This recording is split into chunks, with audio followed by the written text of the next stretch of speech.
देखिए आपका आधुनिक भारत का इतिहास चल रहा है, ठीक है। 2 दिन की क्लास रहेगी, आज थोड़ा सा कम हो पाया था, कल पूरा का पूरा क्लास अब खत्म कर देंगे। अच्छा, इसमें एक चीज आपको एक्स्ट्रा चीज पढ़ाएंगे आपको, जो अभी तक आपने कभी नहीं पढ़ा होगा। अभी तक आप 1857 से 1947 तक डेडलाइन पढ़े होंगे आप, लेकिन एग्जाम के दृष्टिकोण को देखते हुए जो एग्जाम में क्वेश्चन पुट अप हो रहा है वो देख रहा है कि 1947 के बाद ही पूछ रहा है। तो इसका एक तीसरा चैप्टर हम बनाएंगे जिसका होगा 1947 के बाद 2025 में, यानी 1947 लेकर 2025 तक। उसमें इतिहास का कुछ मुद्दे ऐसे आएंगे जो जैसे कि 1962, 1965, 1999 और कुछ अन्य मुद्दे जो चर्चित में रहे हैं। बहुत ज्यादा मुद्दा तो चर्चित रहा नहीं है, लेकिन कुछ मुद्दे ऐसे जो चर्चित रहे हैं और एग्जाम के, जैसे हरित क्रांति, ऑपरेशन फ्लड, ठीक है, भारत पाकिस्तान युद्ध, भारत चाइना युद्ध, कारगिल का युद्ध, परमाणु परीक्षण, पोखरण, ये सब क्वेश्चन 100% एग्जाम में आता है। तो उसको हम एक अलग पॉइंट बनाएंगे 1947 से लेकर 2025 तक। तो जितने मुद्दे से 2025 में ऑपरेशन सिंदूर चला था, तो ये सब जो क्वेश्चन आपके एग्जाम पुट अप होते हैं वो भी इसमें रखेंगे, ठीक। तो आपकी जो शुरुआत है वो इसमें है 1857 की क्रांति से लेकर के यहाँ पर स्टार्ट किए हैं महिला सुधार आंदोलन तक। यानी एक आपका हुआ है जब 1857 की क्रांति शुरुआत होती है, उसके बाद का जो धार्मिक सुधार आंदोलन चलता है उसमें क्या क्या हुआ, यहाँ तक पूरी कहानी है। तो पहले शुरुआत करते हैं 1857 की क्रांति। तो 1857 की जो क्रांति हुई थी उसकी नींव तो देखा जाए 1757 के प्लासी के युद्ध के बाद ही भारत में पड़ चुकी थी। 1757 में प्लासी का युद्ध हुआ, अंग्रेज की विजय हो गई, जिसमें वे भारत में शासन करने की नींव उन्होंने डाल दिया। फिर 1764 में क्या होता है, बक्सर का युद्ध, एकदम कंफर्म हो जाता है कि वो यहाँ पे रहेंगे, एकदम कंफर्म हो जाता है। उसके बाद अंग्रेज जब यहाँ पे भारत पे आए तो उन्होंने व्यापार करने के नियत से आए थे। ईस्ट इंडिया कंपनी आई जिसका मुख्य मकसद ये था भारत पे क्या करेगी, केवल व्यापार करेगी। पुर्तगाली भी आए, किस लिए आए, व्यापार करने से। फ्रांसीसी भी आए, किस लिए आए, व्यापार करने पे आए। तो जितने भी अंग्रेज यहाँ, जितने भी लोग आए थे, इससे पुर्तगाली आए, पुत्र अड़ा डेड फसा, तो पुर्तगाली आए, अंग्रेज आए, डच आए, फ्रांसीसी आए। तो जितने भी आए यहाँ पे सब व्यापार करने के नियत से आए। सबसे पहले कौन आए थे, पुर्तगाली। सबसे अंत में कौन गए, पुर्तगाली। अंग्रेज में सोचिएगा, अंग्रेज चले गए और पुर्तगाली गोवा में अपना कब्जा कमा के रखे थे। वे आजादी के बाद भी यहाँ रहे, उसके बाद यहाँ से गए गोवा छोड़ करके। तो भारत में सबसे पहले आने वाले व्यक्ति कौन थे, पुर्तगाली, और सबसे अंत में जाने वाले कौन थे। लेकिन भारत में अस्थायी रूप से शासन करने वाला कौन था, अंग्रेज। कौन दिया, अंग्रेज। देखिएगा, तो 1857 से 1947 आपके एसआई का सिलेबस भी है और यूपी का भी सिलेबस है। इसके पहले का एक सिलेबस हो रहेगा आपके हिस्ट्री में, वो पढ़ाएंगे हम आपको लॉर्ड क्या नाम है, गवर्नर जनरल वायसराय, और उसके बाद कंपनियों का आगमन, वो भी पढ़ा देगा आपको। देखिए 1857 में क्या हुआ, प्रथम स्वतंत्रता संग्राम हुआ। इस समय पूरा का जो ब्रिटेन की महारानी थी विक्टोरिया और भारत का गवर्नर जनरल था लॉर्ड कैनिंग। एक प्रश्न यही आता है कि उस समय गवर्नर जनरल कौन था, लॉर्ड कैनिंग। कौन भैया, लॉर्ड कैनिंग था, और उसमें महारानी कौन थी, विक्टोरिया। ब्रिटिश सावरकर ने सिर्फ कहा था भारत का पहला स्वतंत्रता संग्राम, लेकिन इसमें अलग अलग विचार है। अलग अलग विचार क्या क्या उसके बाद में बताते हैं आपको। देखिए इसकी न्यू धीरे पढ़ना कहां शुरुआत हो, कैसे 1857 की क्रांति की शुरुआत हो गई थी।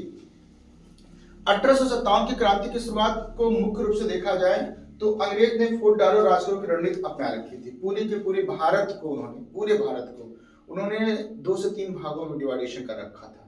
जैसे राजपूतों का शासन था, एक तरफ थे, उसके बाद फिर मुगलों का शासन था, वो एक तरफ थे, कुछ मुसलमानों का वर्चस्व चल रहा था, वो एक तरफ थे, कुछ उच्च नीच जात में ही बटे हुए थे। तो अंग्रेजों ने यहाँ पे जाति वर्ग बांट करके शासन करना शुरू किया। जब अंग्रेजों को इस बात का आभास हो गया कि भारत पूरा जात में डिवाइडेशन हो चुका है, तब उन्होंने तोड़ना चालू किया राजाओं को, क्योंकि राजाओं में आपस में प्रतिनिधिता बहुत ज्यादा थी। जैसे सिसोदिया वंश, क्या नाम, होलकर वंश, उसके बाद क्या नाम है, मध्य प्रदेश के जो है उनका सिंधिया वंश है, सिसोदिया वंश, ये सब जो आपस में बहुत ही तकरार की स्थिति में थे। तो इसका फायदा अंग्रेजों ने उठाया और इन्होंने क्या किया, लॉर्ड डलहौजी आया जिसने व्यवगत का सिद्धांत अपनाया। कौन सिद्धांत, व्यवगत का सिद्धांत। लॉर्ड डलहौजी का जो व्यवगत का सिद्धांत था, इसमें उन्होंने ये अपनाया था कि जिस भी राजा के पास कोई बच्चा नहीं होगा, उन्होंने 2 आरोप लगाना शुरू किया। एक, अगर राजा को अयोग्य घोषित करता था, कुशासन का आरोप लगा देता था, कौन आरोप? कुशासन, जैसे उसने अवध को कब्जा किया कुशासन का आरोप लगा करके। दूसरा क्या करता था कि जिसके पास बच्चा ना हो या बच्चा हो लेकिन नाबालिग हो, वो कहता था कि वहां महिलाएं शासन नहीं कर सकती और वहां पे कब्जा अधिकार मेरा हुआ, जैसे उन्होंने झांसी किया। सतारा सबसे पहले पे कब्जा किया था, किसको? सतारा सबसे पहले कब्जा उन्होंने किया था। तो उन्होंने राज्य को दो तरीके से लेने का सिद्धांत चालू कर दिया। एक उन्होंने व्यक्तिगत के सिद्धांत के माध्यम से, जिसमें उन्होंने यह लगाया आरोप कि कुशासन का आरोप लगाता था, और या तो लगाता था कि बच्चा नाबालिग को शासन नहीं कर पाएगा। दोनों आरोपों के माध्यम से वो कब्जा करता था। तो जब इनकी रणनीति चलना शुरू हो गया तो धीरे धीरे इनका विरोध चालू हो गया। और विरोध किया किसने? राजाओं ने। ये कहा जाता है कि 1857 की क्रांति थी, तो इसमें एक वर्ड आता है जी, ये कहा गया है, आरसी मजूमदार ने कहा था कि न तो ये प्रथम स्वतंत्रता संग्राम था, न तो ये राष्ट्रीय था, और न ही ये स्वतंत्रता संग्राम ही था, ये कुछ नहीं था। किसने कहा था? आरसी मजूमदार। ऐसा उन्होंने क्यों कहा था? ऐसा उन्होंने इसलिए कहा था कि अगर आप पूरी की पूरी लड़ाई देखेंगे आप, ये व्यक्तिगत लड़ाई है। झांसी रानी इसलिए लड़ रही हैं क्योंकि उनको झांसी का शासन चाहिए। हजरत महल इसलिए लड़ रही हैं क्योंकि उनको लखनऊ चाहिए। नाना साहब तात्या टोपी इसलिए लड़ रहे हैं क्योंकि उनकी पेंशन बंद है। और इस लियाकत अली इसलिए लड़ रहा है क्योंकि उसको इलाहाबाद उसके कब्जे से बाहर जा रहा है। तो ऐसे जितने लड़ रहे हैं सब लोग एक अपने छोटे सीमित अपने उद्देश्य के लड़ रहे थे। जिसने ने कहा कि अगर लड़ाई देश की होती तो देश की लड़ा जाता, लेकिन ये सब लड़ाई किसके लड़ रहे थे? अपने लिए। इसलिए ना तो ये स्वतंत्रता संग्राम कह सकते हैं, और ना हम ये कह सकते हैं कि ये जो लड़ाई हो रही है वो राष्ट्रीय लड़ाई है। राष्ट्रवाद शब्द की उत्पत्ति जो होती है वो मुख्य रूप से अच्छे कुछ इतिहासकार भी कहते हैं कि जो 1857 की क्रांति थी, इसने भारतीय इतिहास में राष्ट्रवाद शब्द की उत्पत्ति कर दी। और कुछ इतिहासकार ये कहते हैं कि भारत में राष्ट्रवाद शब्द की उत्पत्ति जो हुई है वो महात्मा गांधी जी के आने के बाद हुई है। क्योंकि जब हमारे अंदर ये विचारधारा उत्पन्न हो जाए कि हम अपने लिए नहीं, किसके लिए लड़ रहे हैं? देश के लिए, तो राष्ट्रवाद शब्द उत्पत्ति होती है। कौन सा? राष्ट्रवाद। अब इसमें देखिएगा, अब उस समय के जो थे क्या नाम, डलहौजी हड़पनीति और आर्थिक लूट की वजह से ये 1857 की क्रांति हुआ था। अब उस समय के जो तत्कालिक काल क्या क्या काल थे उसके बारे में चर्चा करता हूँ। राजनीतिक काल देखा जाए तो राजनीतिक काल में सबसे पहला यह था कि डलहौजी का व्यक्तिगत का सिद्धांत। कौन? डलहौजी का व्यक्तिगत का सिद्धांत, जिसके माध्यम से उसने सबसे पहले राज सितारा कब्जा किया, फिर झांसी लिया, फिर उसने नागपुर लिया। ऐसे उसने बहुत सारे को लेना चालू कर दिया था। सबसे पहले किसको लिया उसने? सतारा। जहाँ वो ये कहता था या तो वहां का राजा खत्म हो जाता था, तो जो वहां का शासक होता था, जो वहां के नए शासक बनता, वो नाबालिग रहता था, बच्चा रहता था। फिर बोलता था शासन वो नहीं कर पाएंगे, इसलिए उस अपने अंदर उसको ले लेता था। तो व्यक्तिगत सिद्धांत माध्यम से पहला शासन कौन लिया गया था? सतारा। उसके बाद अवध का विलय। देखिए 1856 ईस्वी में राजा वाजिद अली शाह, ये कहाँ के शासक था? लखनऊ का। लखनऊ क्या कहता है? नवाबों का शहर और नजाकत नफासत का शहर, इसे कहा जाता है।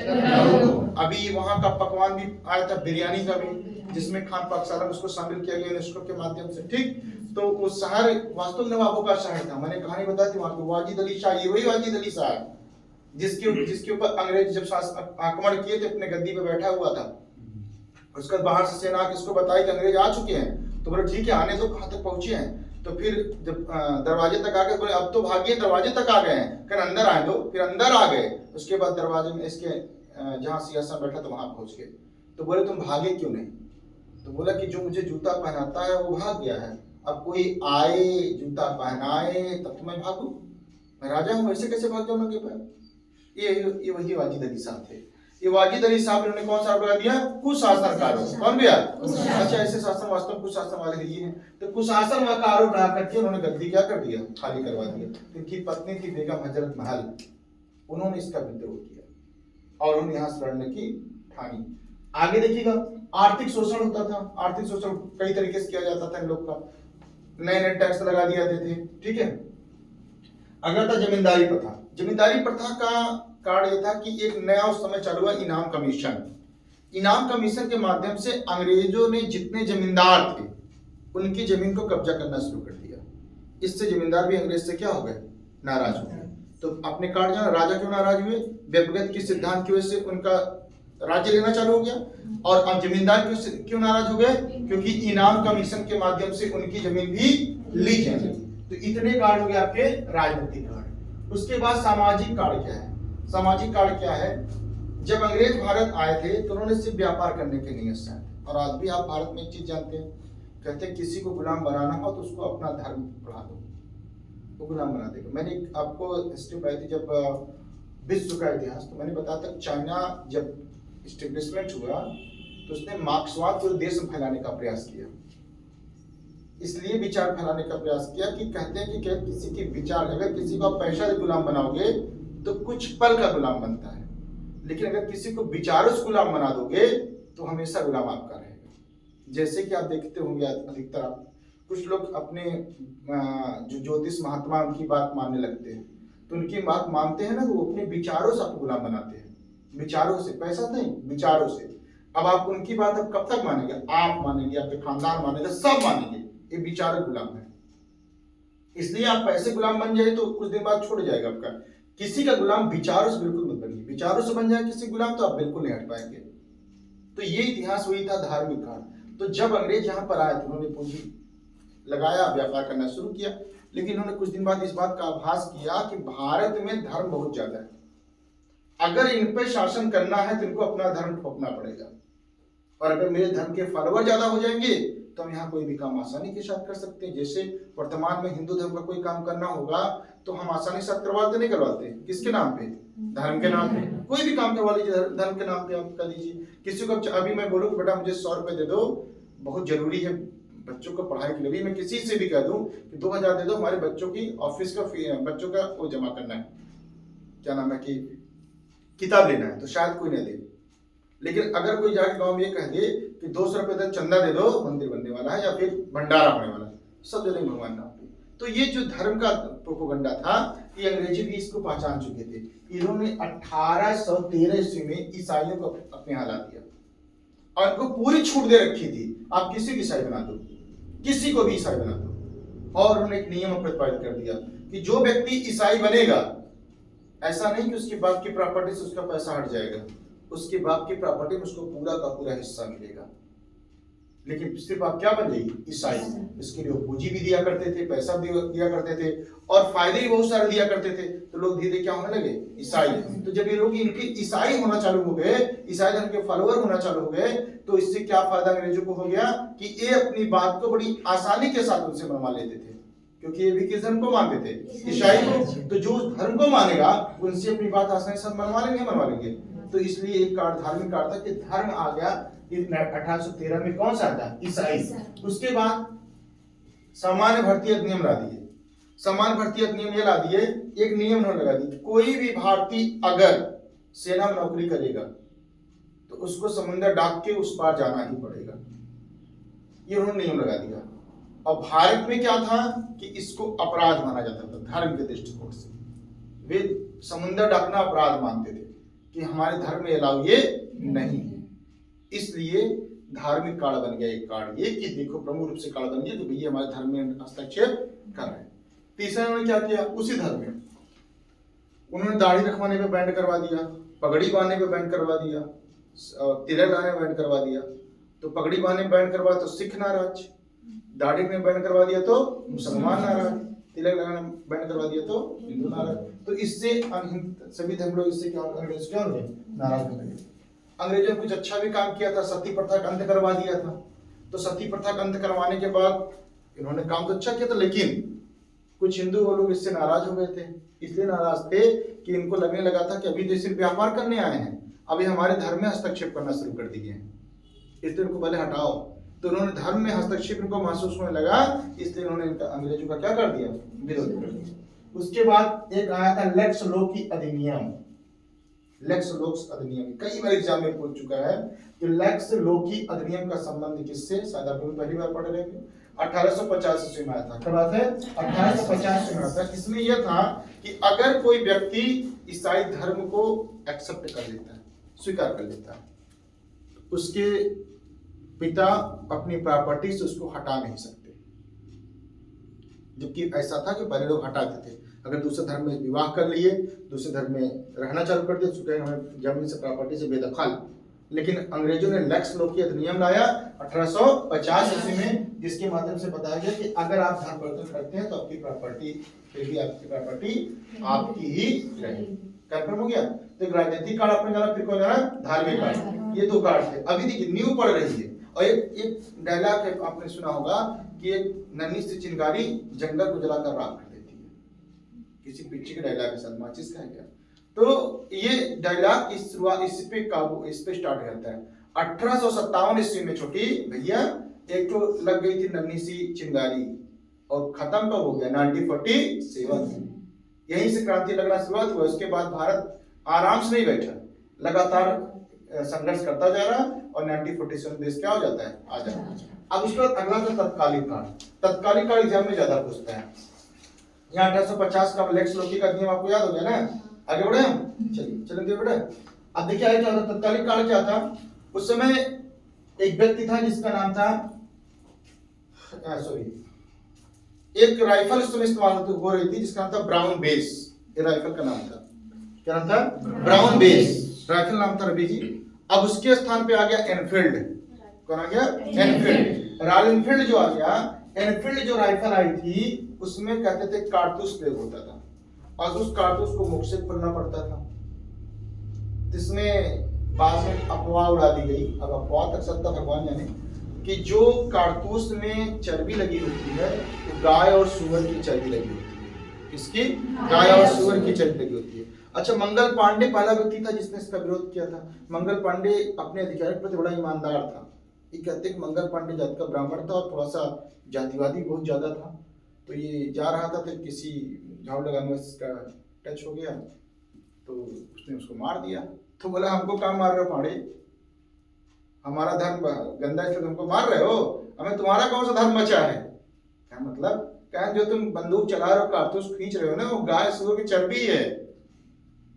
तो बोले ऐसे हो ही नहीं सकता। बोले आपने अंग्रेज अधिकारी से पूछा, बोला ऐसा कुछ नहीं है मंगल पांडे, तुम जाओ। तो उसके बाद मंगल पांडे चले आए, लेकिन कहा कि तुम्हें यकीन नहीं, चलो तुमको दिखाता हूँ। फैक्ट्री में लेकर चला गया और फैक्ट्री में दिखाया उनको, तो वहाँ गाय सुअर की चर्बी चढ़ाई जा रही थी। मंगल पांडे का दिमाग सनक गया और उन्होंने सबसे पहले अपने दो अधिकारी गोली मारकर हत्या कर दी। और दो अधिकारी का नाम क्या था, एक था सर्जेंट मेजर ह्यूसन और एक थे कौन, बाग।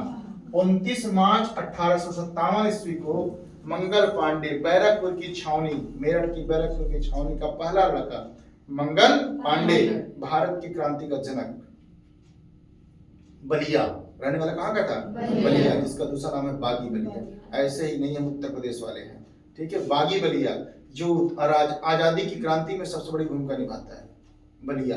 तो बलिया का रहने वाला ये लड़का जिसने मंगल पांडे बलिया के मेरठपुर के बैरकपुर छावनी का 34वीं नेटिव इंडस्ट्री का जो मेंबर था, 34वीं का, किसका था, बैरकपुर मेरठ छावनी। इसने अपने दो अधिकारी को 29 मार्च 1857 को सर्जेंट मेजर ह्यूसन एवं बाग की हत्या कर दी, गोली मार करके। उसने गोली मार हत्या कर दी। 8 अप्रैल 1857 को मंगल पांडे को फांसी हुई। मारा कब था, 29 मार्च, फांसी का गोली 8 अप्रैल। और मरा किस लिए, धर्म के नाम पे। बवाल तो होना फिक्स है। जैसे धर्म के नाम पे मरा, सारे सैनिक एक हो गए, हिंदू सैनिक भी, मुस्लिम सैनिक भी, सब एक हो गए और विद्रोह चालू। और उस समय क्या हुआ, सभी 10 मई को मेरठ सैनिकों ने विद्रोह कर दिया। 10 मई को, फांसी कब हुई है, 8 अप्रैल। 10 मई को सभी सैनिकों ने विद्रोह कर दिया और मेरठ से उन्होंने स्टार्ट किया। विद्रोह करने के बाद उन्होंने, कहते हैं कि जितने भी जेल में बंद थे सब कैदी उन्होंने छोड़ दिया और जहां रास्ते में जहां जहां पड़ते तहां तहां कैदियों को आजाद करते हुए दिल्ली चलना शुरू कर दिया और चिल्लाना चालू किया, कहां चलो, दिल्ली चलो, कहां चलो, दिल्ली। और एक दिन में 11 मई कहां पहुंच गए, दिल्ली। दिल्ली पहुंचे तो वहां का शासक बुढ़ा था, बहादुर शाह जफर, उम्र 80 साल हो गया था और मुगल शासक का अंतिम शासक किसी तरह अपना जीवन यापन बिता रहा था। किसके आधार पे, पेंशन के आधार पे।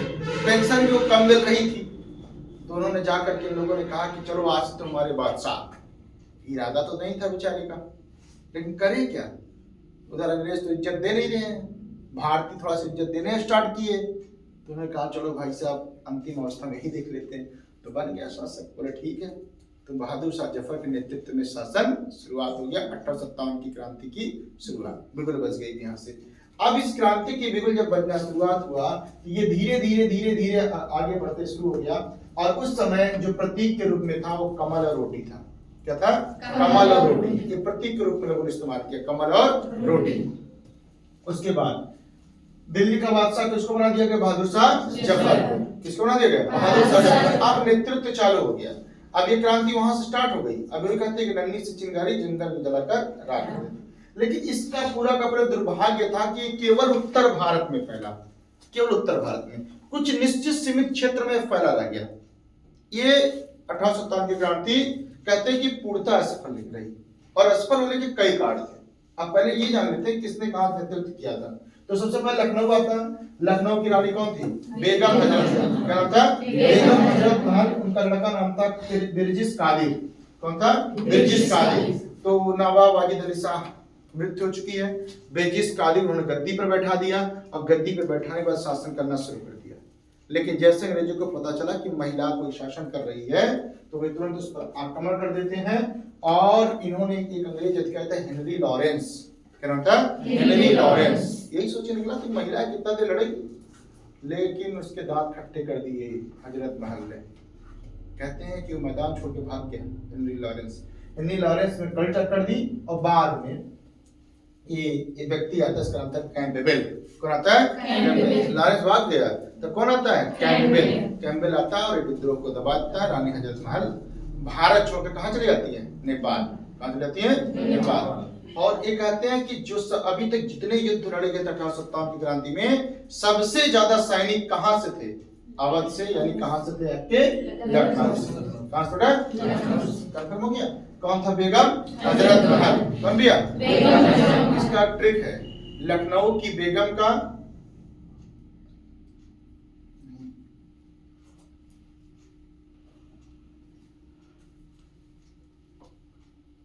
लखनऊ की बेगम का दिलबहार का नाता है, बताते हैं।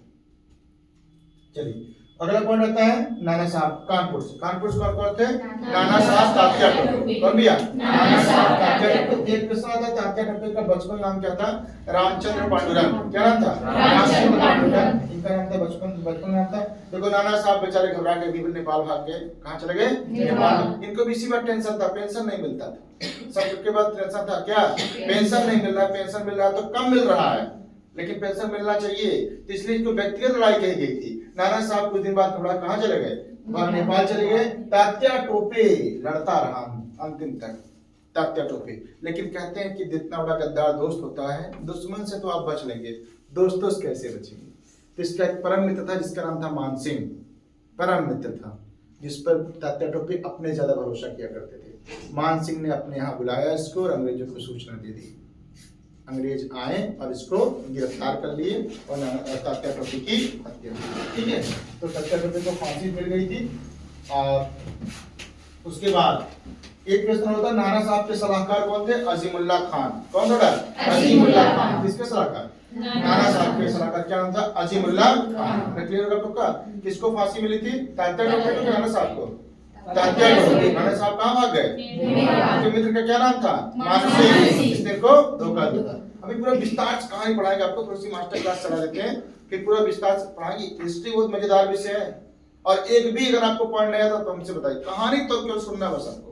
वैसे जहां तक उम्मीद है इसी सैटरडे या संडे को आपको पूरा का पूरा कहानी सुना देंगे, आधुनिक भारत का इतिहास। तो 2 घंटे क्लास आप सुनते रहिए, कहानी तो पे सब कुछ याद हो जाएगा। आगे देखिएगा। फिर आते हैं हम झांसी। चमक उठी संसद तावन में, वह तलवार पुरानी थी, बुंदेले हर बोलो मुख से हमने सुनी कहानी थी, खूब लड़ी मर्दानी हो तो सुभद्रा कुमारी चौहान का आपने पढ़ा होगा। ठीक है, वीर रस से भरपूर कि खूब लड़ी मर्दानी हो तो झांसी वाली रानी। तो ये झांसी वाली जो रानी थी, अच्छा इनकी एक बहुत अच्छी सेनापति थी, रानी झलकारी बाई। नाम सुना होगा आपने इनका, झलकारी। शकल बिल्कुल मैच करती थी रानी से, जैसे रानी लक्ष्मीबाई दिखती थी वैसे झलकारी बाई दिखती थी। तो एक करती क्या थी पता है? एक रानी लक्ष्मीबाई लड़ती थी, एक झलकारी लड़ती थी। अंग्रेज परेशान रहते थे, कितनी बार लड़ने आए, थकी नहीं रही है। और तो ये जाती थी कौन? झलकारी बाई। झलकारी बाई रानी लक्ष्मीबाई की आप समझ लीजिए, कहते हैं इतिहास में कहते दोनों जुड़वा बहन तरह थे, शकल एकदम मैच करती थी। अंग्रेज ये सोचते थे कि रानी थक क्यों नहीं रही है, जबकि वास्तविकता क्या थी? एक बार कौन जाता था? लक्ष्मीबाई। अगली बार झलकारी। कहते हैं कि रानी लक्ष्मीबाई ज्यादा युद्ध लड़ी, झलकारी बाई। झलकारी इनकी एक सेना थी दुर्गा, उसका कमांडर थी कौन? रानी झलकारी बाई। आगे बढ़ते हैं उनके बारे में भी। तो झांसी की रानी लक्ष्मीबाई जिनका जन्म वाराणसी में हुआ था। कहाँ हुआ था? बचपन नाम इनका मणिकर्णिका या मनु। क्या नाम था? मणिकर्णिका या मनु। इनके लड़ाई लड़ी थी और ये यहाँ से जो विद्रोह दबाया था सरयुरोज दबाया था, सरयुरोज। और कहते हैं ये मरती भी ना, अगर शायद मध्य प्रदेश के सिंधिया और शासकों ने इनका साथ दे दिया होता तो एक है कि किसी ने भी रस में कहा है कि अगर सिंधिया वालों ने झांसी का साथ दिया होता तो आज इतिहास की गाथा कुछ और हुआ होता। ये था वीरस में लिखा गया इनके बारे में कि अगर सिंधिया वालों ने झांसी का साथ दिया होता तो आज इतिहास के पन्नों में कुछ और लिखा होता। तो ये झांसी सिंधिया लोगों ने इनका धोखा दिया, इनके साथ नहीं दिया था, अन्यथा कन्फर्म था झांसी की रानी युद्ध जीत जाती। और इनकी मृत्यु भी कहाँ हुई थी? सिंधिया में ही हुई थी। ग्वालियर के समीप इनका मृत्यु हो गया था। ठीक, कौन? झांसी की रानी का संबंध किससे है? झांसी से। अगला बिहार। बिहार का नेता या बिहार का दिल की धड़कन कहा जाता था राजा कुंवर सिंह को। किसको कहता था? राजा कुंवर सिंह को। जिसे कहा जाता था बिहार का शेर। क्या कहते थे? बिहार का शेर कहते थे। और देखिए उसके बाद ये कहते हैं कि ये युद्ध लड़ते लड़ते घायल हो गया और अंग्रेजों ने मार दिया गोली। इनका एक हाथ गोली से घायल हो गया और इनको ये लगने लगा कि इनका इस हाथ के बदौलत इनका पूरे शरीर में विष फैल रहा है। तो घोड़े से जाते हुए इन्होंने अपने एक हाथ को काटा और काट के तुरंत गंगा जी फेंक दिया। ये कहते हैं कि ये उसके बावजूद भी अंग्रेजों से लड़ती रहे। कौन? राजा कुंवर सिंह। इनको किसने दबाया था? इनका विद्रोह दबाए थे आयर और टेलर। कौन कौन? आयर और टेलर। बिहार का शेर किसे कहा जाता है? कुंवर सिंह। हाँ, और इन्हें कहा जाता है 1857 का भीष्म पितामह। क्या कहते हैं? 1857 का भीष्म पितामह। अब अगला नाम आता है झलकारी बाई। क्या नाम है? झलकारी बाई, जो किसकी हम शक्ल थी? रानी लक्ष्मीबाई की शक्ल थी। कहा जाता है कि उन्होंने रानी लक्ष्मीबाई से भी ज्यादा युद्ध लड़ा था। एक थी अजीजन बाई। अजीजन बाई एक कानपुर की नचनिया थी, कानपुर की नर्तकी थी, जो कि अपने पूरे जीवन काल में अंग्रेजों से संघर्ष करती। देखो संघर्ष दो होता है बेटा। जैसे आप पढ़ाई आप पढ़ रहे हैं ना, आप यहाँ पढ़ने नहीं आ रहे, आपको लगता है सिर्फ आप पढ़ाई करते हो क्या? कौन पढ़ा है? नहीं बेटा, ये बच्चों को लगता है कि सिर्फ मैं मेहनत करता हूँ, लेकिन शायद एक चीज आप भूल जाते हैं, एक बच्चे के भविष्य बनाने में 4 बंदा मेहनत करता है। तुम पढ़ने आते हो, तुम्हारी माँ सुबह उठकर रोटी बनाती है, पहला मेहनत उसका। दूसरा तुम्हारे बाप का, जो तुम्हारे लिए कमा करके किसी भी तरीके तुम्हारी फीस पेमेंट करता है। तीसरी मेहनत गुरु की, जो तुम्हें पढ़ाने के लिए कुछ भी करता है लेकिन पढ़ाता है। चौथी मेहनत आपकी है। और बच्चों को क्या लगता है अकेले हम ही पढ़ रहे हैं। कभी केयर करिए तो पता चलेगा बेटा कि तुम्हारे साथ साथ 4-4, 5-5 लोग पढ़ते हैं और तुमसे ज्यादा मेहनत करते हो। बस फर्क ये होता है को पता नहीं चलता, बस इतना फर्क होता है। और एक ख्वाब अकेले आपके नहीं है जो आप पूरा करने बैठे हैं, जो आप तोड़ देते हो, नहीं मुझे नहीं पढ़ना, मुझे कुछ नहीं करना है, क्योंकि आपको लगता है कि अकेले मैं कर रहा हूं। जिस दिन वास्तविकता जानोगे बेटा ना, समझ में आएगा ना, उस दिन समझ में आएगा बेटा एक ख्वाब अकेले मेरे था ही नहीं, तो अकेले तोड़ने का अधिकार आपको नहीं है। इसलिए जब आप ये कहते हो ना मैं नहीं कर सकता या मैं नहीं कर सकती, तो गलत हुआ, गलत हुआ। 4 के फैसले थे बेटा, 4 लोग मिलकर लो। आप यहाँ आते हो शायद 7 भी आप लोग 7:30 तक पहुंच जाते हो। 7:30 पहुंचते मतलब होता है सब 6, 6:30, 7 आप लोग घर से निकलते हो। आपके घर रोटी बन जाती होगी, कोई तो बना के देता होगा, तो कौन बना के दे रहा है? वो नहीं पढ़ रही है क्या? तुमसे ज्यादा पढ़ रही है। क्यों? क्योंकि वो उतना सुबह उठना आपके लिए बस की बात नहीं है, लेकिन आपके लिए बना रही बेटा। आपके बाप, आप पिताजी, आपके भाई, आपकी माँ, आपके बाप, आपका टीचर, आपके साथ दोस्त, सब आपके लड़ रहे हैं और आप उसको सिर्फ एक ख्वाब समझते हैं अपना। तो सेवा सिर्फ एक तरीके से नहीं होती। इसलिए मैं कहता हूँ लक्ष्य तुम्हारे नहीं है बेटा, लक्ष्य सबके हैं, निभाना पड़ेगा आपको बाबू। और आपको क्या लगता है मेरे अपने की जिंदगी है, that is your life is not of your.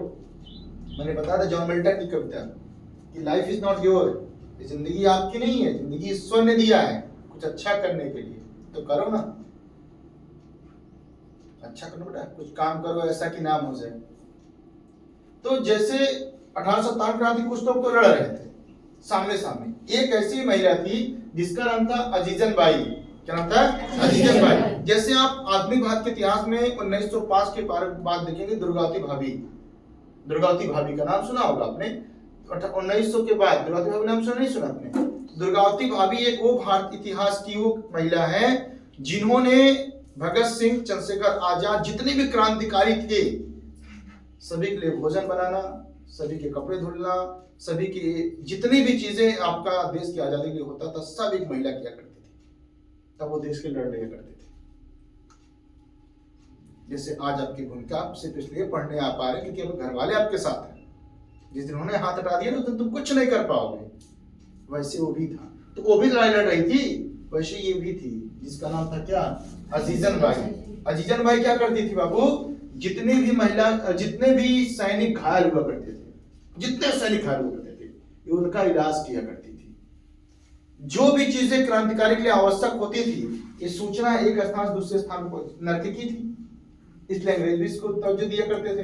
तो ये क्या करती थी, एक सूचना जाती थी वहां लेकर के आती थी, पहुंचा दिया करती थी, देखो यहाँ अंग्रेज आने वाले हैं। तो यानी देश की सेवा भी नहीं कर रही है। तो ये देश की सेवा करे लेकिन दूसरे तरीके से। ये क्या करती थी, कानपुर की नर्तकी थी, घायल सैनिकों का इलाज क्या करती थी, गुप्त सूचनाएं पहुंचाया क्या करती थी, हथियार को एक स्थान से दूसरे स्थान पहुंचाने में काम भी किया करती थी। एक स्थान से दूसरे स्थान पे हथियार पहुंचाने में भी काम किया करती थी।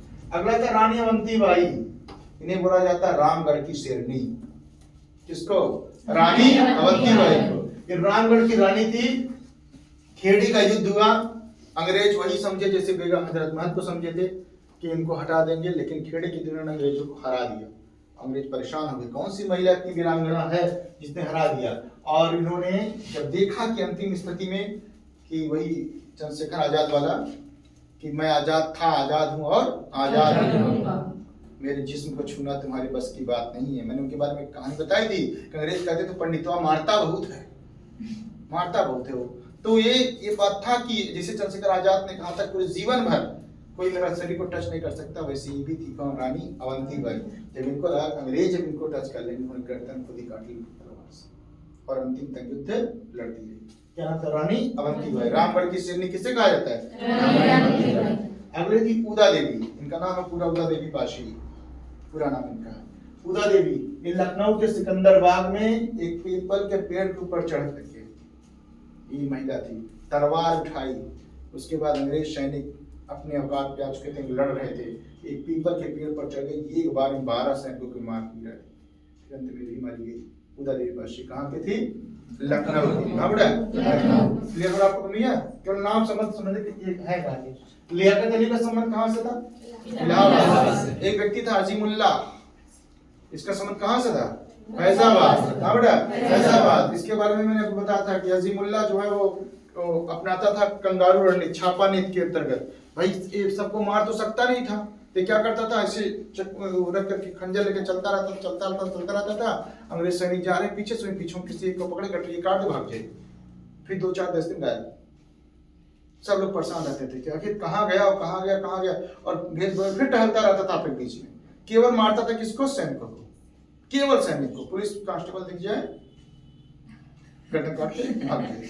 और सिर्फ इसलिए मारता था ताकि, क्योंकि ज्यादा ड्यूटी नहीं लगती थी क्षेत्र में अंग्रेज परेशान करने के लिए। तो ये क्या करता, सिर्फ अधिकारी को मारता था। इससे वहां के लोग अत्यधिक इससे परेशान हो गए थे। क्या नाम इसका? अजीम। ठीक है, अब उसके बाद देखिए ये कहानी हो गई। कहते हैं कि ये विफल हुआ, 1857 की क्रांति सफल नहीं हो पाई। अब विफल होने के बहुत शर्त आपको समझ में कौन कहाँ देते थे? क्या तो बेटा ने एक भी बताइए, बेटा बताइए कि लखनऊ से, कानपुर से टोपे, झांसी से लक्ष्मीबाई, बिहार से कुंवर से, झलकारी बाई का संबंध किससे था? रानी लक्ष्मीबाई। अजीजन बाई कानपुर, और रानी अवंती बाई रामगढ़ की शेरनी, रामगढ़ की शेरनी। उदा देवी लखनऊ, लियाकत अली प्रयागराज, अजीमुल्ला फैजाबाद। ठीक है, देखिए अगला कौन चलते, इसका विफल क्यों हुआ? ये 1870 क्रांति सफल नहीं हो पाई। सबसे पहले कार्ड ये था कि इसमें संगठन का अभाव था, सब लोग अलग लड़ाई लड़ते हैं। हजरत महल कहाँ से लड़ रही है? लखनऊ से। रानी बाई कहाँ लड़ रही है? झांसी से। उसके बाद लियाकत कहाँ से लड़ रहा है? प्रयागराज से। सब अलग अलग लड़ रहे हैं। तो इस संगठन का अभाव होने की वजह से सबसे पहला कार्ड था कि एकता न होने की वजह से क्या हो गया? दूसरा क्या था? देखो दायरा बहुत छोटा था सबका, सब अपने अलग अलग क्षेत्र में लड़ाई लड़ रहे थे। एक कार्ड ये भी था, अगर सब एक हो गए होते, दायरा लंबा कर दिए होते तो शायद युद्ध जीत भी जाते। ठीक। तीसरा कार्ड था जो सबसे बड़ी कार्ड था, वो था देसी राजाओं का धोखा देना, सबसे बड़ा कार्ड था। कहते हैं कि अगर शायद मध्य प्रदेश के सिंधिया शासकों ने साथ दिया होता, मैंने भी बताया आपको कि अगर सिंधिया वालों ने झांसी का साथ दिया होता तो आज इतिहास, अपने भारत के इतिहास में कुछ और लिखा होता। तो सिंधिया के, इंदौर के जो सिंधिया के शासक थे, ग्वालियर के जो सिंधिया थे, जब महारानी लक्ष्मीबाई की हत्या हुई उस समय उससे ग्वालियर में ही थी, उन्होंने सिंधिया वालों ने अगर मदद किया होता तो रानी लक्ष्मीबाई तो वहां जीत जाती, लेकिन ग्वालियर सिंधिया वालों ने नहीं दिया। उसके बाद इंदौर में होलकरों का शासक था, इसका था होलकरों का, उन्होंने भी साथ नहीं दिया। उस वक्त हैदराबाद के निजाम, ये तो कभी साथ नहीं देते, हैदराबाद के निजाम लोगों ने भी साथ नहीं दिया। उसका अगला क्या था? संसाधन की कमी भी थी भाई। राजा लोग किससे लड़ रहे थे? तलवार से। और वो क्या लेकर के आते थे? बंदूक, तोप। उनके पास क्या था? सिर्फ तलवार, लाठी, डंडा। तो कितना लड़ पाते बेचारे। एक तो संसाधन की कमी थी, इसलिए भी ये हार गए थे। उसके बाद अगला था, लॉर्ड कैनी ने एक बात कही थी उस समय जब रानी लक्ष्मीबाई लड़ रहे थे, तब उन्होंने कहा कि अगर सिंधिया वालों ने, उसने एक शब्द लिखा था, बहुत एग्जाम में कई बार पूछ चुका होता, कि अगर केवल सिंधिया वाले विद्रोह में शामिल हो गए होते तो हमको कब कब मुखी खानी पड़ती। मुखी खानी मतलब हार जाते हम। उन्होंने कहा था कि यदि सिंधिया भी विद्रोह में शामिल हो जाते तो मुझे कब का मुखी खानी पड़ती, यानी तो उन्होंने कहा था बिस्तर गोल करके मुझे यहाँ जाना पड़ता, यानी कब का मुझे हार हो जाता यदि सिंधिया वाले इस विद्रोह में शामिल हो जाते। तो मैंने वही लाइन बताई कि यदि सिंधिया वालों ने झांसी का साथ दिया होता तो भारतीय इतिहास में आज कुछ और लिखा होता। ठीक है। तो उसके बाद अच्छा, ये तो क्रांति हार गई, लेकिन कुछ इसका बदलाव भी हुआ, और बदलाव छोटा नहीं हुआ, बहुत बड़ा बदलाव हुआ। पहला बदलाव क्या हुआ कि ये बात रानी महारानी को पता चल गया कि भारत में विद्रोह बहुत तेज चल रहा है, और विद्रोह का कारण है ईस्ट इंडिया कंपनी। तो पता रानी ने क्या किया? नीलम, सबसे पहले उन्होंने एक फरमान जारी कर दिया, और फरमान जारी किया मैडम कि आज के बाद पूरा का पूरा शासन मेरे हाथ में, ईस्ट इंडिया कंपनी का वर्चस्व समाप्त। तो पहला इसका रिजल्ट यही निकल के आया कि ईस्ट इंडिया कंपनी का वर्चस्व समाप्त हो गया। अब शासन किसके अंत में आ गया? बोलो, रानी विक्टोरिया के हाथ में पूरा का पूरा शासन आ गया, जिसे बोलते हैं ब्रिटिश क्राउन के अधीन पूरा शासन आ गया। अभी क्या हुआ? बात है ना, तो ब्रिटिश क्राउन के अंतर्गत सारा का सारा शासन आ गया। पर दूसरा चीज, जो गवर्नर जनरल थे वो वायसराय बन गए। क्या बन गए? वायसराय। जो ब्रिटिश गवर्नर से क्या बन गए? वायसराय। और इस तरह पहला वायसराय बना लॉर्ड कैनी। कौन बना? लॉर्ड कैनी। तीसरा था हड़प नीति पर रोक लग गया। हड़प जो व्यक्तिगत का सिद्धांत था उस पर क्या कर दिया? रोक लगा दिया। उसके बाद एक बना पील कमीशन। पील कमीशन बना। पील कमीशन ने एक फैसला सुनाया कि अब अंग्रेजी सेना में भारतीयों की नियुक्ति कम कर दो, नहीं तो फिर विद्रोह कर देंगे ये लोग। इसलिए पील कमीशन का संबंध किससे है? हम बताएंगे कि ये इसका 1858 की क्रांति के बाद आया था। इसका मुख्य मकसद यह था कि भारतीय सेना में अब भारतीय सैनिकों की संख्या क्या कर दिया जाए? घटा दिया। ठीक है। बेंजामिन डिजाइल ने कहा था कि एक राष्ट्रीय विद्रोह है। अशोक मेहता ने भी कहा था कि राष्ट्रीय विद्रोह है। बीडी सावरकर ने इसे भारत का प्रथम स्वतंत्रता संग्राम कहा था, और आरसी मजूमदार ने कहा था न तो ये प्रथम है और न ही ये स्वतंत्रता संग्राम है, ये व्यक्तिगत लड़ाई थी जो सभी लोग अपने अपने लिए लड़ रहे थे। तो एक तरफ से ये हो गया आपका। दूसरी तरफ मैंने बताया था जब भारत में आजादी न मिलने के कारण ये भी था कि हम दो लड़ाई लड़ रहे थे, हमेशा से हम दो लड़ाई लड़ते। जैसे आप भी लोग स्टडी में सिलेक्शन क्यों नहीं मिल पाता? क्योंकि अगर बच्चों को सिर्फ और सिर्फ स्टडी करना होता तो शायद सिलेक्शन मिल जाता, लेकिन यहाँ बच्चों को घर का काम भी करना पड़ता है, उसके बाद समाज भी देखना पड़ता है, शादी विवाह तलाक में भी जाना है इनको, उसके बाद आते वक्त 4-5 समाज के अराजक तत्व भी मिल जाएंगे, उनको भी झेलना है, इन्हें पड़ोसी ताना मार रहा है वो भी सुनना है इनको। तो अगर बहुत सारी समस्याएं हैं तो बच्चे सारी चीज को लेकर के परेशान हो जाते हैं, इसलिए बच्चे गांव छोड़ करके शहर चले जाते हैं, कम से कम वहां पढ़े, क्यों पढ़ाई से मतलब और कुछ नहीं। तो भारत में हम दो लड़ाई लड़ रहे थे, एक तो अंग्रेज से लड़ रहे थे और दूसरा अपने आप से। किससे? कर्मकांड से। किससे? कर्मकांड से लड़ रहे थे। इतना आडंबर है, हम क्या क्या बताएं।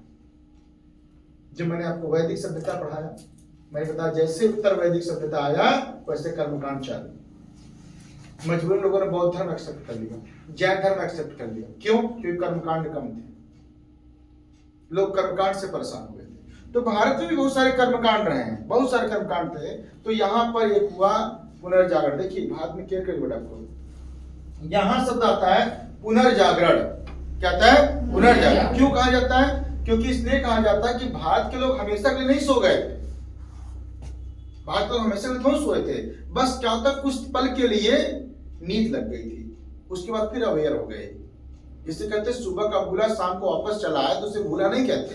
तो भारत में क्या हुआ था कि धर्म जो था, हिंदू धर्म जो था, उसमें आडंबर कुछ ज्यादा घूम गया था। जैसे मूर्ति पूजा करना, बाल विवाह कर देना, बच्चियों की विवाह कम समय कर देना, सती प्रथा करना, ठीक है, और लड़कियों को शिक्षित न करना, ये सब कर्मकांड अत्यधिक ज्यादा में थे। और मैंने बताया कि सबकी शुरुआत कहां से हो गई? उत्तर वैदिक काल से। तो हम कैसे लड़ाई लड़ते? उस समय उच्च वर्ग कहता नहीं, आप मेरे साथ मत आना, तुम निम्न वर्ग की हो, तो अंग्रेज से लड़ पाएंगे हम। निम्न वर्ग बोले जाए तो उच्च वर्ग वाला मार खाने दो, क्योंकि तो हमको इसको छूता समझता है, हम क्यों इसके साथ जाएंगे, छोड़ो इसको, हटा दो। तो ये तो अंग्रेज इसी का फायदा उठाते थे।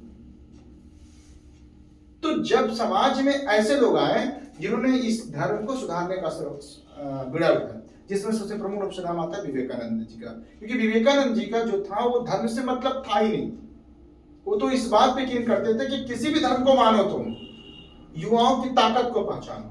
इसमें आपको सामने एक शेर कहता हूं हमेशा, कि मेरे द्वारा बनाया हुआ एक कविता है, युवा की ताकत आपकी ताकत है, आप लोग युवा हो। हम युवाओं की क्या हस्ती, आज यहाँ कल वहां चले, मस्ती का आलम साथ चला, हम धूल उड़ाते जहां चले। हम युवा हैं बाबू, हमको कौन रोक पाएगा? हमसे तो अंग्रेज परेशान हो गए, भगत सिंह आया अंग्रेज परेशान, चंद्रशेखर आजाद आए देश परेशान। जिस देश में युवा ज्यादा उससे भाई दुनिया डरती है। तो यही बात आए, तो जब भारतीय पुनर्जागरण स्टार्ट होता है तो सबसे पहले नाम आता है राजा राम मोहन राय। किसका था? राजा राम। जो आडंबर थे उनके विरोध में लोग आए, तो भारतीय पुनर्जागरण का पिता कहा जाता है इनको। क्या कहता है? भारतीय पुनर्जागरण का पिता। इन्होंने क्या क्या किया था? ब्रह्म समाज की स्थापना किया 1828 ईस्वी में। कब किया था? 1828 में ब्रह्म समाज की स्थापना किया था। इन्होंने मूर्ति पूजा का विरोध किया।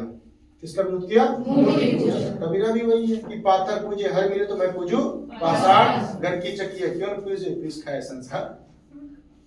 मैं चक्की पीसते नहीं पीसते हैं, उसकी पूजा कोई नहीं करता, खाली शादी विवाह में होता है, कोई टिप देते हैं बस, ये बात खत्म। बाकी तो सालों को इसको पूछता भी नहीं। तो वही है कि घर की चक्की क्यों न पूजे, पीस खाए संसार। तो मूर्ति पूजा इन्होंने विरोध किया। इन्होंने विरोध किया कर्मकांड का। किसका बेटा? कर्मकांड का। भगवान लड्डू नहीं खाएंगे, इसे लड्डू लेकर मत जाओ भगवान के पास। भगवान का अलग अलग आइटम है, जिसको जो पसंद होता है वही बताता भगवान के चढ़ा दो। जो अब खुद को खाने का मूड होता है वही बताते हुए भगवान चढ़ा दो। भगवान भी खाएंगे क्या? कभी आज तक किसी का प्रसाद भगवान नहीं है क्या? अगर लड्डू 1 किलो ले जाओ, 1 किलो ले, वो तुम्हारी आस्था है भाई। आस्था करिए, अंधविश्वास मत चलिए। आस्था अलग चीज है, अंधविश्वास अलग है।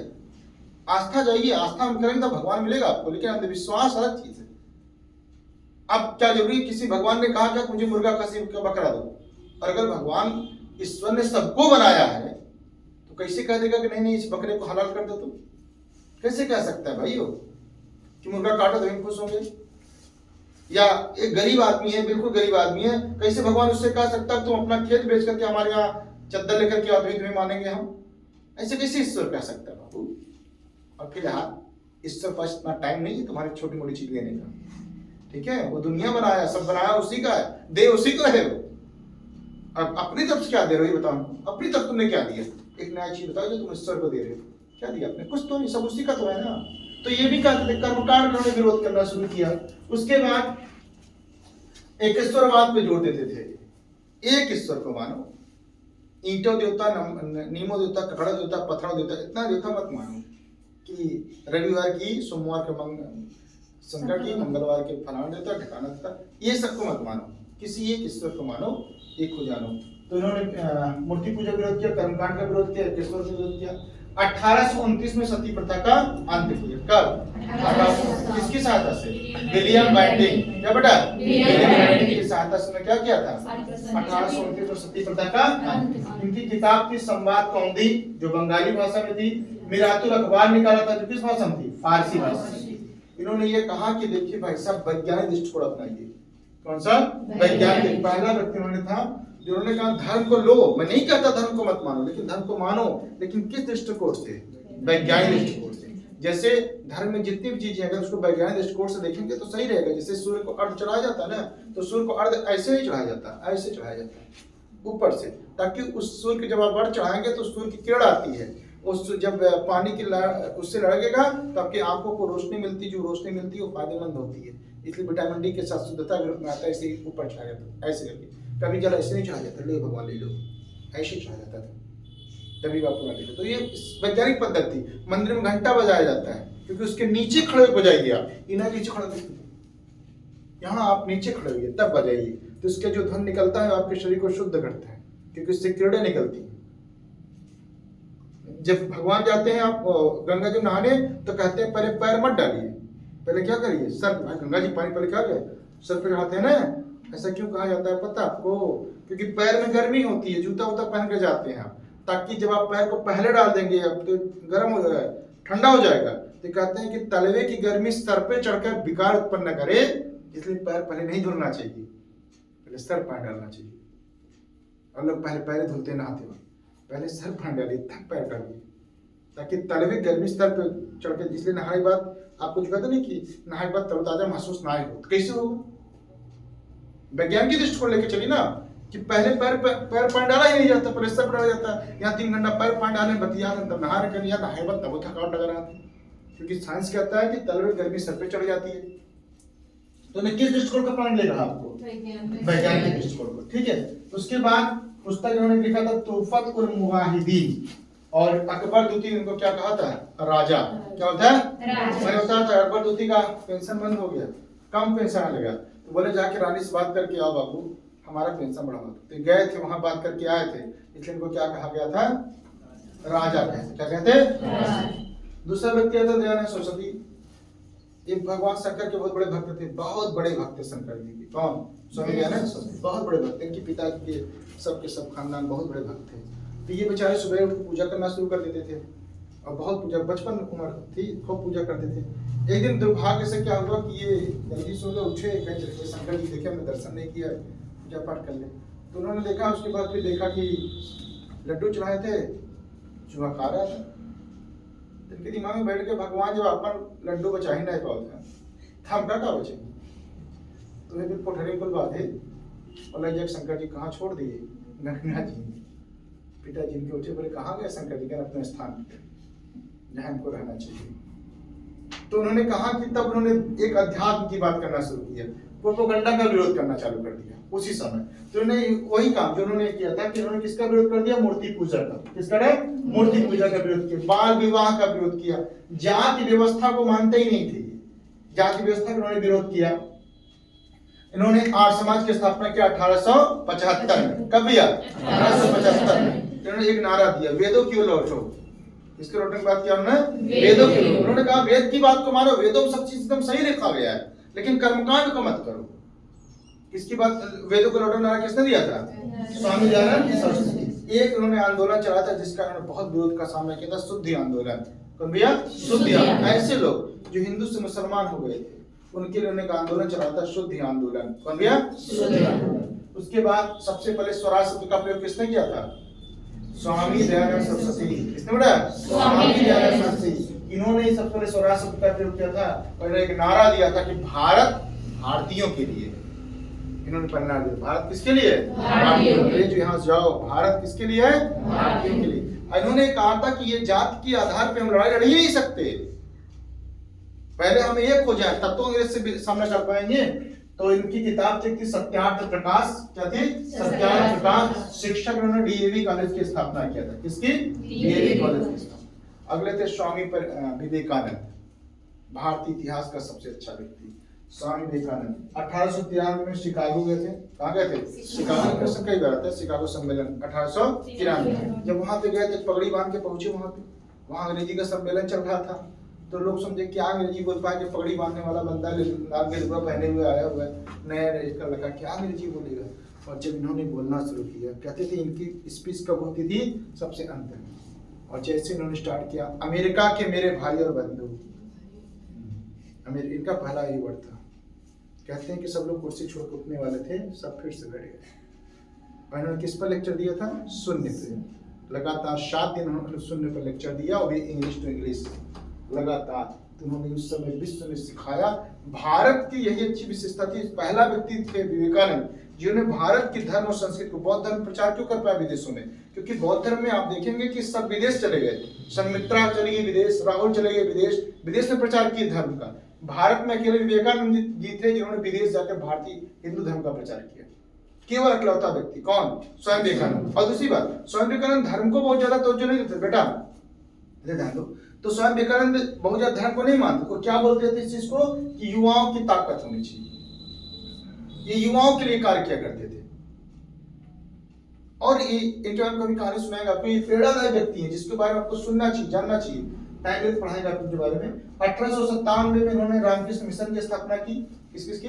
रामकृष्ण मिशन की। और ये कहते थे कि भगवान की पूजा मत करो, उन्होंने कहा नर सेवा ही नारायण सेवा है, यानी किसकी सेवा करो? इंसान की सेवा करो। हो सकता हो कि इसी में भगवान आके बैठे हो, ध्यान रहेगा। हाँ, हमको क्या पता कि किस में भगवान आके बैठे हो सकता है इन्हीं सब भगवान आके बैठे हो, इनके रूप में भगवान बैठे हो, मुझे क्या पता। अगर भगवान राम पर यादव पुरुषोत्तम रूप में आ सकते हैं विष्णु जी, तो क्या हो सकता है वो आपके रूप में नहीं आ सकते? क्या आ सकते?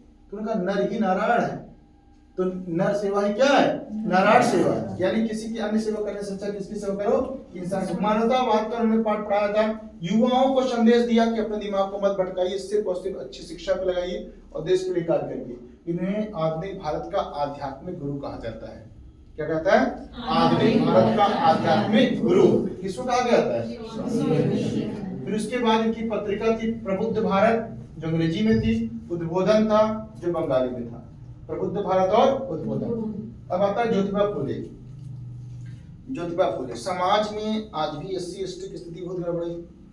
तो सोचिए उस समय क्या स्थिति होगी जब ज्योतिबा फुले थी, सावित्रीबाई फुले थी और डॉक्टर भीमराव अम्बेडकर रहे। उस समय क्या स्थिति रही, कैसे बेचारे जी रहे होंगे, समाज को किस रूप में ला रहे होंगे। तो उस समय एक व्यक्ति था, इसका नाम था ज्योतिबा फुले। इन्होंने 1873 ईस्वी में सत्यशोधक समाज की स्थापना की। कब? 1873 में। जिसका मुख्य मकसद था दलित और शोषित वर्गों को उद्धार किया जाए। जो शोषित वर्ग का मतलब ये नहीं होता कि सिर्फ दलित आएंगे, सब कोई व्यक्ति होता, चाहे वो महिला होती हो, चाहे वो पुरुष होता हो, चाहे किसी भी जात का होता हो, लेकिन अगर किसी द्वारा शोषित किया जा रहा है, उनके उद्धार के लिए उन्होंने किसकी स्थापना किया था? सत्यशोधक समाज की 1873 में। उन्होंने किताब लिखा था गुलामगिरी, कई बार एग्जाम में पूछ चुका है। गुलामगिरी के लेखक कौन है? ज्योतिबा फुले। कौन बेटा? ज्योतिबा फुले। 1873 में लिखा था। इन्होंने अपनी पत्नी को पढ़ाया, सावित्रीबाई फुले। सावित्रीबाई फुले अपनी पत्नी को पढ़ाया। कहते कि सावित्रीबाई फुले जब अपने घर से निकलती थी तो लोग इनको पत्थर मारते थे, पत्थर मारते थे, कीचड़ फेंक देते थे। और किस लिए? क्योंकि ये महिलाओं को, लड़कियों को पढ़ाने जाती थी, इसलिए जब घर से निकलते थे लोग छत पे खड़े पत्थर मारते थे। आ रही क्या? पत्थर मार, कीचड़। लेकिन इस महिला ने अपना हिम्मत नहीं हारा और महिलाओं को पढ़ाया इसने। और महिलाओं को पढ़ाया इन्होंने। और पत्नी सावित्रीबाई का पहला महिला विद्यालय का स्थापना किया था पुणे में। कहाँ किया था? पुणे में। पहला लड़कियों के लिए स्कूल खोला था किसने? ज्योतिबा फुले ने। किसके साथ मिल गए थे? ठीक है। उसके बाद आते हैं डॉक्टर भीमराव अम्बेडकर। डॉक्टर भीमराव अम्बेडकर की मैंने बताया था, डॉक्टर भीमराव अम्बेडकर एक ऐसी शख्सियत है भारतीय इतिहास में जो सब ज्यादा पढ़े लिखे माने जाते हैं। सब ज्यादा पढ़े लिखे, उतना इतिहास में उनको ही पढ़ा लिखा ही जितना भीमराव अम्बेडकर जी थे। इन्होंने PhD कई भाषाओं में कर रखा था डॉक्टर भीमराव अम्बेडकर। ऐसे नहीं थे डॉक्टर भीमराव अम्बेडकर, शिक्षित थे। इनका सबसे पहला नाम आता है महार सत्याग्रह में 1927 ईस्वी में। महार सत्याग्रह। ये महार था कहाँ? महाराष्ट्र के एक प्लेस था, वहाँ एक तालाब था, लंबा चौड़ा तालाब था। उस तालाब में उच्च वर्ग का पूरा कब्जा था। उसमें अछूत पानी नहीं पी सकता था, पानी नहीं पीने दिया था उनको, पानी पी ले बेचारे। तो अम्बेडकर जी पहली लड़ाई उसी की लड़ाई कि अछूतों को पानी वहाँ मिलेगा तो मिलेगा। तो उन्होंने उसके लिए पहला लड़ाई कब? 1927 में। सोच लीजिए कब कहानी है, 1927। 1800 से पहले तो हम सोचते भी 19वीं शताब्दी में प्रवेश कर गए हैं। अम्बेडकर क्या नाम है, गांधी जी आ गए हैं, अभी यहाँ नहीं पहुंच पा रहे हैं। आ गए तो 1915 में, लेकिन अभी यहाँ अछूतों को नहीं दिख रहे हैं। कि उन्होंने कहा अछूतों के लिए सार्वजनिक तालाब, जिसका नाम था चादार तालाब था, उसमें उन्होंने पानी पीने का अधिकार मना किया गया था। किसको? अछूतों को। उन्होंने वहां पे उनको पानी पीने का अधिकार दिलाया। कहां पर था? महार सत्याग्रह 1927 पहला विद्रोह का था। उसके बाद अनुच्छेद 17 भी इन्होंने लाया था, जिसके माध्यम से अस्पृश्यता का अंत, छुआछूत का अंत हो गया आपका। 1956 ईस्वी में, सॉरी, अच्छा 1950 ईस्वी में इन्होंने बौद्ध धर्म एक्सेप्ट कर लिया था। कब? 1950। इनकी पत्रिका थी मूक नायक और बहिष्कृत भारत, दो पत्रिका इनकी थी। कौन कौन? मूक नायक, बहिष्कृत भारत। पूना पैक्ट 1932 ईस्वी में हुआ था। कब हुआ था? 1932 ईस्वी में। एक सांप्रदायिक पंचायत आया था, उसके विपक्ष में एक समझौता हुआ महात्मा गांधी और किसके बीच? डॉक्टर भीमराव अम्बेडकर। पूरी कहानी बड़ा सुनाएगा आप लोग को, फर्स्ट टाइम रहेगा। 1932 ईस्वी में पुना पैक्ट हुआ महात्मा गांधी किसके बीच? अम्बेडकर के बीच। और पुना पैक्ट कहा जाता है जिसमें उन्होंने यह कहा कि आप सांप्रदायिक आधार पर चुनाव मत करवाइए, बल्कि आप दलितों का आरक्षण बढ़ा लीजिए। तो उन्होंने कहा ठीक है कोई बात नहीं, दलितों की सीटों को बढ़ा दिया गया और क्या किया गया कि सांप्रदायिक आधार पर चुनाव को बंद कर दिया गया था। ठीक, 1932 ईस्वी। अब उसके बाद सर सैयद अहमद खान। सर सैयद अहमद खान का नाम मुस्लिम आंदोलन से है। अलीगढ़ आंदोलन की शुरुआत उन्होंने किया था, जहां पे अंग्रेजी शिक्षक ने शुरुआत किया। किसकी? अच्छा, ये क्या कहते थे, क्या बोलते थे सर सैयद अहमद खान? सर सैयद अहमद खान ये कहते थे कुरान पढ़ो, मैं मना नहीं करता, लेकिन धर्म के साथ ही साथ विज्ञान को जानो।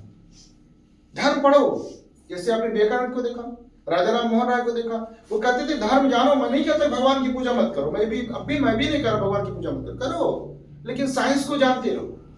साइंस कहाँ है? साइंस को जानते रहो, वैज्ञानिक दृष्टिकोण को अपनाओ, प्रोपेगेंडा में मत जाओ। ये भी वही कहते थे। इन्होंने क्या किया पता आपको? इन्होंने एक साइंटिफिक सोसाइटी की स्थापना की। इस साइंटिफिक सोसाइटी में क्या करते थे कि विश्व की जितनी भी अच्छी साइंस की किताबें होती थी, जितनी भी अच्छी किताबें, सभी को उन्होंने उर्दू और अरबी में अनुवाद करवाया, और उर्दू अरबी में अनुवाद करा करके यहाँ ले आकर के दिया, और ताकि लोगों को, मुसलमानों को साइंस के बारे में भी जानकारी मिल सके। इन्होंने 1864 ईस्वी में पश्चिम विज्ञान की सभी साहित्यिक विज्ञान की किताबों का हिंदी और उर्दू और अरबी में अनुवाद करवाया। तहजीब गुल अखलाक उन्होंने पत्रिका का संपादन किया। मुसलमानों में पर्दा प्रथा चलता है, उन्होंने इसका विरोध किया कि पर्दा प्रथा नहीं होनी चाहिए। 1875 ईस्वी में मोहम्मदन एंग्लो ओरिएंटल कॉलेज की स्थापना किया, जो बाद में क्या बन गया? अलीगढ़ मुस्लिम विश्वविद्यालय 1920 में। उसका पहला पॉइंट आता है, कुछ महिला सुधार आंदोलन भी चला था। बहुत सारे महिला सुधार आंदोलन का संबंध सीधा पूछता है। ईश्वरचंद्र विद्यासागर का संबंध किससे है? विधवा पुनर्विवाह से। किससे? विधवा पुनर्विवाह से ईश्वरचंद्र विद्यासागर का संबंध है। सावित्रीबाई फुले देश की पहली महिला शिक्षिका कही जाती है। कौन? सावित्रीबाई फुले। सती प्रथा का अंत 1829 में हो गया था। 1916 ईस्वी में डीके कर्वे ने भारत में पहली महिला विश्वविद्यालय की स्थापना किया था। कब? 1916 ईस्वी में डीके कर्वे ने भारत में पहले महिला विश्वविद्यालय की स्थापना की। अब कहते हैं कि धीरे धीरे जब उन्होंने जातिवाद को समाप्त किया, इन लोगों के माध्यम से जातिवाद समाप्त हुआ, धर्म के साथ ही साथ हमने वैज्ञानिक दृष्टिकोण भी पढ़ना शुरू किया, तब हमारे अंदर जातिवाद से हट करके हम राष्ट्रवाद के बारे में सोचने लगे।